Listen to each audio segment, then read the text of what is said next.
الله يا الله الله سبحان الله الله يا الله الله حمدا لله. اعوذ باللہ من الشیطان الرجیم. بسم اللہ الرحمن الرحیم. الحمد للہ رب العالمین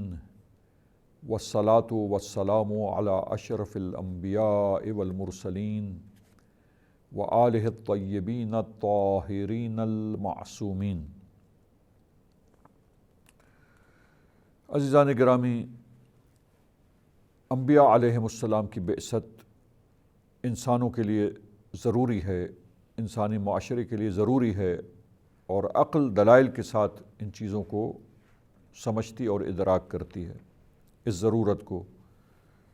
کہ لازمی ہے، ضروری ہے انبیاء علیہم السلام مبعوث کیے جائیں اور انسانی معاشرے میں آ کر انسانوں کی ہدایت کریں، اللہ کے پیغام کو، سعادت کا پیغام جو خداوند متعال کا ہے، اللہ تعالیٰ کی باتیں جو بڑی سنہری باتیں ہیں، جو انسان کامل بننے کے لیے ضروری ہے کہ انسان ان پر عمل کرے، وہ آفاقی تعلیمات اللہ تعالیٰ کی طرف سے بیان ہونا ضروری ہے کہ جن پر عمل پیرا ہو کر انسان سعادت مند بن سکتا ہے اور دنیا اور آخرت کی سعادت حاصل کر سکتا ہے. بس انسان سعید اور سعادت مند اسی وقت ہوگا کہ جب ان تعلیمات پر عمل کرے گا اور ان تعلیمات سے روگردانی کرے گا اور انبیاء علیہم السلام کی فرمائشات، تعلیمات اور ہدایتوں سے منہ موڑے گا اور انحراف کرے گا تو عزیزان گرامی گھاٹا اٹھانے والوں میں ہو جائے گا، خسارہ اٹھانے والوں میں ہو جائے گا، اور دنیا اور آخرت کی کامیابی ایسے انسانوں کے لیے حاصل نہ ہو سکے گی. عزیزان گرامی، اور اب آپ دیکھیے کہ ہم جو انبیاء کی بعثت کی ضرورت اور لازمی ہونے پر جو گفتگو کر رہے ہیں، اس کے تسلسل میں کہ عقل کس طرح ضروری سمجھتی ہے اور کس طرح ادراک کرتی ہے، اور یہ فہم عقل کو ہے اور یہ شعور عقل کے لیے ہے کہ عقل دلائل کے ذریعے یہ سمجھے کہ کیسے سمجھتی ہے کہ انبیاء کی بعثت ضروری ہے. دلائل ہم پیش کر رہے ہیں اور دلائل کو پیش کرنے کا سلسلہ جاری ہے، اور آج اسی سلسلے گفتگو کو ہم آگے بڑھاتے ہیں اور اسی تسلسل میں گفتگو کرتے ہوئے عزیزان گرامی دلائل کو مزید بیان کر کے آج جو ہے وہ دلائل کی گفتگو کو کوشش کرتے ہیں کہ آج کے پروگرام میں سمیٹ کے مکمل کر سکیں، اور اگر مکمل نہ ہو سکی بات تو سلسلے گفتگو نیکسٹ پروگرام میں جاری رہے گا. بہرحال تو آپ دیکھیے کہ انبیاء علیہم السلام کے بہت سارے فوائد ہیں، عقل اس کو ادراک کرتی ہے. ہم نے پہلی بات جو کی خلاصہ یہ کہ وہ چند افعال اور وہ کچھ کام، اختیاری کام اور افعال انسانوں کے، کہ جہاں پہ عقل ادراک کرتی ہے، سمجھتی ہے ان کے اچھے ہونے کو یا برے ہونے کو، تمام انسانوں کی عقل بغیر کسی استثناء کے. تو یہ عزیزان گرامی، یہ چند وہ افعال جو اچھے و برے ہیں، جب انبیاء آتے ہیں تو ان کی مزید تائید کرتے ہیں، تاکید کرتے ہیں، اور اس طرح انسان کا یقین اور پختہ ہو جاتا ہے، مزید وہ اطمینان کی کیفیت اپنے بالا ترین نقطے پر پہنچتی ہے. یہ اور وہ افعال عزیزان گرامی کہ جہاں انسان کی عقل مکمل طریقے سے حاوی نہیں ہے، تسلط نہیں رکھتی، احاطہ علمی نہیں رکھتی، تمام حقائق کو نہیں سمجھ سکتی، پس کثرت سے وہ افعال اور اعمال ہیں اختیاری انسانوں کے جن کے بارے میں رہنمائی ضروری ہے، اور پھر ہدایت ضروری ہے بشر کے لیے. عزیزان گرامی،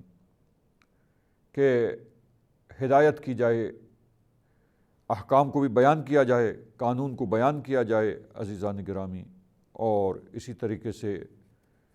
قوانین اور احکام کو بیان کرنے کے ساتھ ساتھ انسان کی ہدایت ہو، انسان کی جو ہے وہ رہنمائی ہو، اور یہی سلسلے گفتگو کو اب ہم آگے بڑھائیں اور ایک اور لحاظ سے ہم جو بعض علماء نے اور مفکرین نے دلائل کو اسکالرز نے پیش کیا ہے، یہ ہم سلسلے گفتگو کو مزید آگے بڑھاتے ہیں۔ تو آپ دیکھیے کہ ان فوائد میں سے عزیزان گرامی یہ ہے کہ انسان کی انفرادی اور فردی زندگی ہے، اور اسی طریقے سے انسان کی اجتماعی زندگی ہے، معاشرتی زندگی ہے۔ تو یہ معاشرتی زندگی جو انسانی معاشرے تشکیل پاتے ہیں عزیزان گرامی، جہاں انفرادی زندگی میں چند اصولوں کو اپنانا جو حقیقت میں انسان کے سیٹسفیکشن کا اور اس کے سکسیس اور کامیابی کا سبب بنے، اسلام اور دین اور انبیاء علیہم السلام جو الہی تعلیم پیش کرتے ہیں وہ بیان کرتے ہیں تمام انبیاء آ کر اپنے اپنے زمانے میں ان تعلیمات کو۔ اور اب آپ دیکھیں کہ جب یہ معاشرہ جو ہے وہ انسان جب مل جل کے ایک معاشرے میں رہتے ہیں اور معاشرہ تشکیل پاتا ہے عزیزان گرامی، تو وہاں آپ دیکھیے کہ اس معاشرے کے لیے جہاں سب مل جل کر انسان زندگی گزار رہے ہوتے ہیں، تو وہاں پر قوانین کی ضرورت ہے، اور وہ قوانین جو معاشرتی زندگی کے لیے، انسان کی اجتماعی زندگی کے لیے جو قوانین جو معاشرے میں رائج ہونے چاہیے، وہ کون سے قوانین ہوں، کن کی طرف سے بنائے گئے قوانین ہوں۔ تو عزیزان گرامی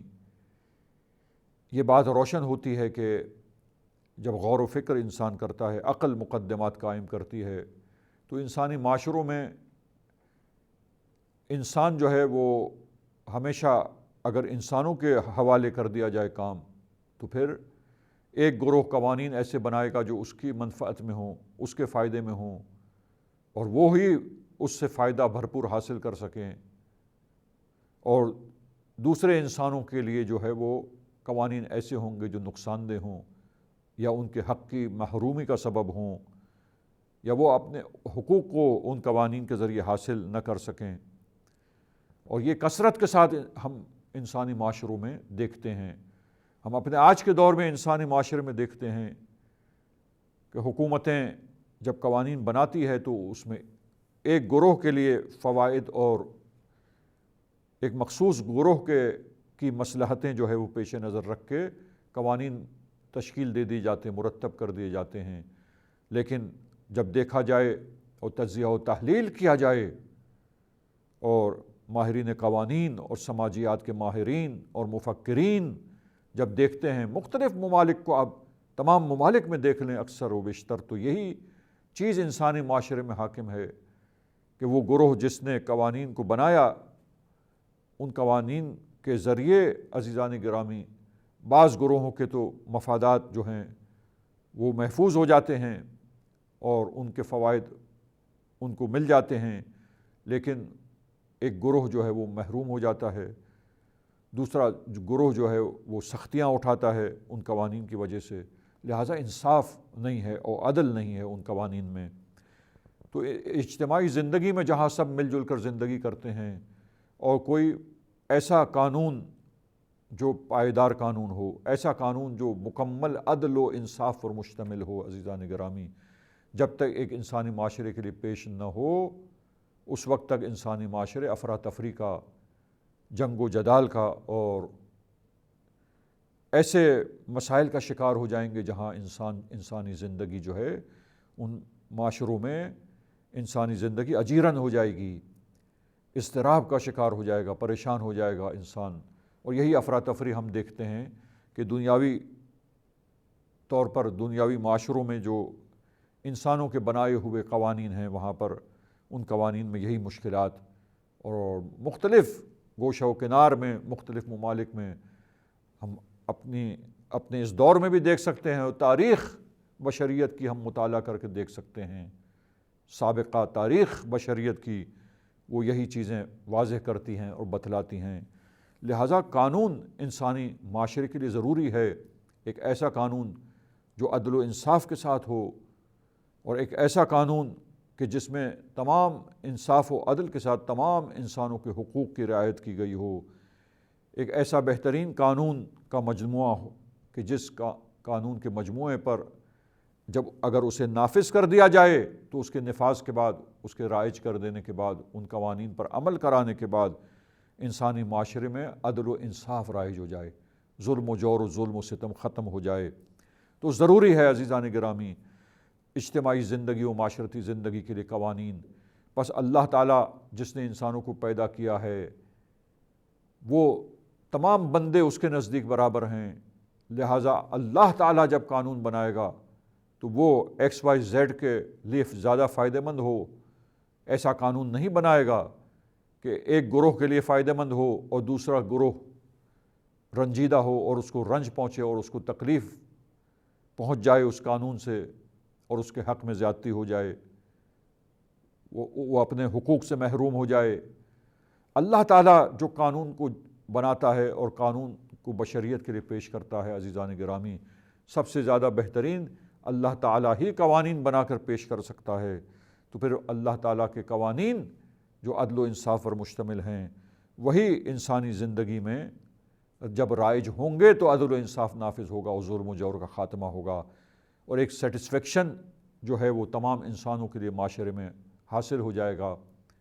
چین اور سکون کی زندگی گزار سکیں گے جب عدل و انصاف کے قوانین رائج ہوں اور نافذ ہوں عزیزان گرامی، اور اگر وہ نافذ نہ ہوں تو پھر افراتفری، لڑائی جھگڑا،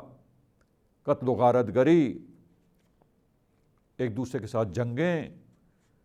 ایک دوسرے کے حق میں ناانصافیاں عزیزان گرامی جو ہمیں معاشرے انسانی میں نظر آتا ہے۔ لہٰذا عزیزان گرامی یہ وہ بات ہے جو ہم پہلے بھی اختصار کے ساتھ دلیل میں بیان کر چکے، لیکن اسے ایک الگ دلیل کے طور پر بعض اسکالرز نے یوں اس بیان کے ساتھ پیش کیا ہے، لہٰذا ہم نے آج اس کو جو پہلے اختصار کے ساتھ دلیل عقلی میں ہم نے بیان کیا، آج اسی بات کو آج مفصل طریقے سے ہم نے دوبارہ کچھ تفصیل کے ساتھ، چونکہ اہم بات ہے اور اہم نقطہ ہے، معزز سامعین کے سامنے ہم نے اسے پیش کیا ہے عزیزان گرامی۔ لہٰذا انسانی معاشرہ اس میں اس وقت تک چین و آرام نہیں آ سکتا جب تک اللہ تعالیٰ کے بنائے ہوئے قوانین، کیونکہ وہی قوانین بنانے کا حقدار ہے کہ وہ انسانوں کے لیے قوانین بنائے، چونکہ وہ تمام اشیاء کا، تمام عالم کا خالق ہے، وہ سب کا مالک ہے، وہ سب سے برابر وابستہ ہے اور سب اس سے برابر وابستہ ہیں، وہ عدل و انصاف کرنے والا ہے، عادل پروردگار ہے، حکمت والا پروردگار ہے۔ لہٰذا جب وہ اللہ تعالیٰ قوانین بنائے گا تو پھر یہ لڑائی جھگڑے، یہ جنگ و جدال اور یہ اختلافات کے نتیجے میں خون ریزیاں، افراتفری اور اضطراب، پریشانیاں جو ہے انسانوں میں، معاشرے میں رہنے والوں کے لیے، یہ سب ختم ہوگی اور عدل کا بول بالا ہوگا جب اللہ کا قانون آئے اور آنے کے بعد نافذ بھی ہو عزیزان کو، امپلیمنٹ بھی ہو۔ لہٰذا پہلی چیز یہ ہے کہ وہ قوانین آنے چاہیے تاکہ پھر انسانوں کی آزمائش ہو، امتحان ہو کہ اب انسان ان قوانین کو لے کر الہی نمائندوں کے ذریعے ان کے توسط سے ان قوانین کو رائج کرنے میں مددگار ہوتے ہیں اور تعاون کرتے ہیں یا نہیں، چونکہ فاعل مختار آزمائش ہے،